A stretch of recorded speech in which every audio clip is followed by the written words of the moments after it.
Medina के बाहर एक खुले मैदान में पहली बड़ी जंग का दिन आया। ये जंगे बदर थी जब सिर्फ 313 मुसलमान एक बड़े दुश्मन लश्कर का मुकाबला कर रहे थे।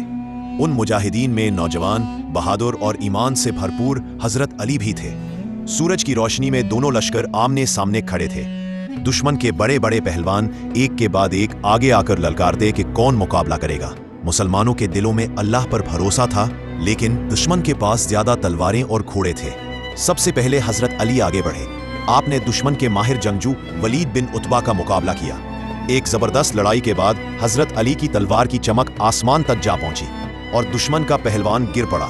इस जुर्रत से मुसलमानों के हौसले बुलंद हो गए। जंग के दौरान हजरत अली कई बार दुश्मन की सफों में घुसे और बहादुरी से मुकाबला करते रहे। आपकी तेज तलवार और मजबूत ईमान ने बार बार मुसलमानों को हौसला दिया। आखिरकार अल्लाह की मदद से बदर की फतह मुसलमानों के हिस्से में आई।